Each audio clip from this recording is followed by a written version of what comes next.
और ब्रेक के बाद बड़ी खबर है। देश में कोरोना केस से जुड़ी ये अहम खबर। 24 घंटे में 2,59,170 नए कोरोना संक्रमण के मामले सामने आए। 1,760 मरीजों ने दम भी तोड़ दिया कोरोना संक्रमण के चलते, और कुल एक्टिव केस अब 20,31,977 हो गए। अब तक 1,31,08,582 लोग स्वस्थ भी हो चुके हैं। वहीं अब तक कुल 12,71,29,113 लोगों ने अभी तक वैक्सीन लगवा ली है। तो ये वैक्सीन लगवाने का आंकड़ा भी आपके सामने है।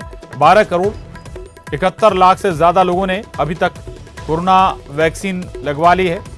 कोरोना संक्रमण से बचाव के लिए वैक्सीनेशन करवा लिया है। और अब 1 मई से 18 साल से ऊपर के सभी लोगों को भी वैक्सीन लगनी शुरू हो जाएगी। लेकिन आंकड़ा लगातार बढ़ रहा है। संक्रमितों का लगातार हर रोज नए रिकॉर्ड बन रहे हैं। पिछले 24 घंटे का जिक्र करें, 2,59,170 नए कोरोना संक्रमण के मामले सामने आए।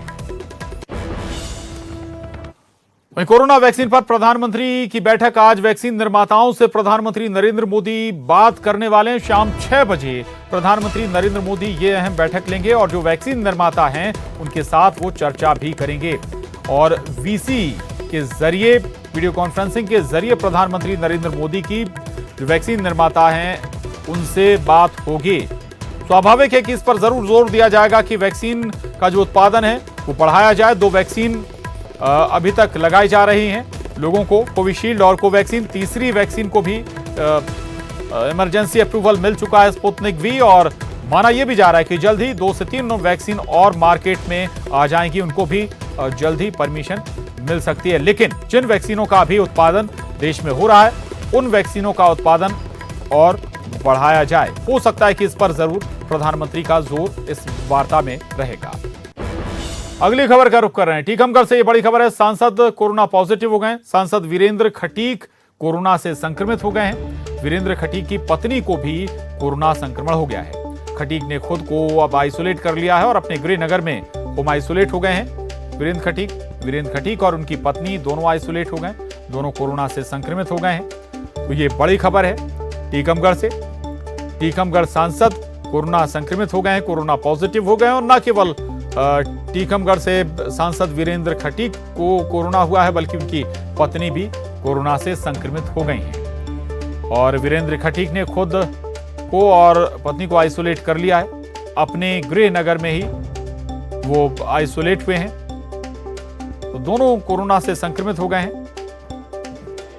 वीरेंद्र खटीक टीकमगढ़ से सांसद हैं। वीरेंद्र खटीक और उनकी पत्नी भी कोरोना से संक्रमित हो गई हैं। इसके बाद दोनों ने अपने गृह नगर में खुद को आइसोलेट कर लिया है। तो बड़ी खबर इस वक्त की है, सांसद वीरेंद्र खटीक भी कोरोना से संक्रमित हो गए। लगातार कोरोना का संक्रमण बढ़ रहा है और इससे बचाव की दरकार भी है। बड़ी खबर है, आईडी चौरसिया का बड़ा बयान आया है। मीडिया के पूर्व अधीक्षक का यह बयान है। व्यक्तिगत कारणों से उन्होंने पद छोड़ा है। आईडी चौरसिया ये दावा कर रहे हैं कि उनके पद छोड़ने के पीछे व्यक्तिगत कारण है। अधीक्षक पद से हटने का आग्रह किया था, ना पुलिस ने पकड़ा, ना बैठाकर थाने में रखा। पुलिस अपना काम कर रही है। तो आईडी चौरसिया ने यह बड़ा बयान दिया है। हमीदिया के पूर्व अधीक्षक हैं। अधीक्षक आईडी चौरसिया का यह महत्वपूर्ण बयान है। वो कह रहे हैं कि व्यक्तिगत कारणों से उन्होंने हमीदिया के अधीक्षक का पद छोड़ा है। अधीक्षक पद से हटने का उन्होंने आग्रह किया था। यह भी दावा कर रहे हैं वो कि ना पुलिस ने उन्हें पकड़ा और ना ही उन्हें बैठाकर थाने में किसी तरह से रखा और पूछताछ की।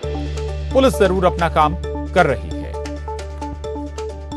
तो आपको यह भी बता दें कि दरअसल हाल ही में रेमडेसिविर इंजेक्शन चोरी का मामला सामने आया था और इस मामले में पुलिस कई स्तर पर पूछताछ में जुटी हुई है।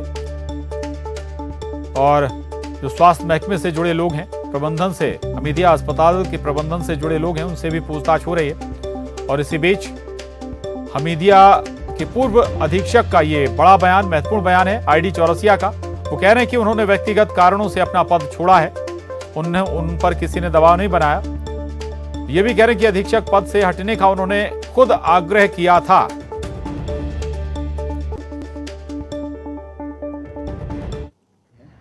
वह निराधार है। मैंने अपने व्यक्तिगत कारणों से अधीक्षक पद से हटने के लिए स्वयं आग्रह किया था कि मुझे इस पद से हटा दिया जाए। जहां तक रेमडेसिविर इंजेक्शन की चोरी के सवाल है, पुलिस अपना कार्य कर रही है। क्राइम ब्रांच ने मुझे अधीक्षक होने के नाते बयान हेतु बुलाया था, ना तो उन्होंने मुझे पकड़ा है, ना कोई है उन्होंने मुझे बैठा के रखा है। अतः आप सभी से आग्रह है कि इस तरह की निराधार खबरें ना फैलाएं। धन्यवाद। वाडी चौरसिया हमीदिया के पूर्व अधीक्षक वो ये कह रहे हैं कि उन्होंने व्यक्तिगत कारणों से हमीदिया के अधीक्षक का पद छोड़ा है। ये बयान आया, महत्वपूर्ण बयान है। दरअसल रेमडेसिविर इंजेक्शन के मद्देनजर पुलिस लगातार कार्रवाई कर रही है, जांच पड़ताल भी कर रही है और इसमें कई लोग शंका के दायरे में, संदेह के घेरे में है और इसी के आधार पर पूछताछ लगातार जारी है। कई स्वास्थ्य महकमों से जुड़े लोगों से और हमीदिया प्रबंधन के लोगों से भी पूछताछ हो रही है। यहां तक कि इसमें छोटे स्तर पर भी कई लूप होल्स नजर आए हैं। और इसी के बाद हमीदिया के पूर्व अधीक्षक आईडी चौरसिया का ये बयान भी काफी महत्वपूर्ण हो जाता है। वो कह रहे हैं कि उन्होंने व्यक्तिगत कारणों से, निजी कारणों से हमीदिया के अधीक्षक का पद छोड़ा है। किसी ने उन पर दबाव नहीं बनाया, बल्कि उन्होंने अध्यक्ष पद से हटने का खुद आग्रह किया था, खुद उन्होंने अनुरोध किया था कि वो अधीक्षक पद से हटना चाहते हैं। ये बयान आईडी चौरसिया का है। वो ये भी दावा कर रहे हैं कि ना पुलिस ने उन्हें पकड़ा था और ना ही थाने में बैठा कर रखा था।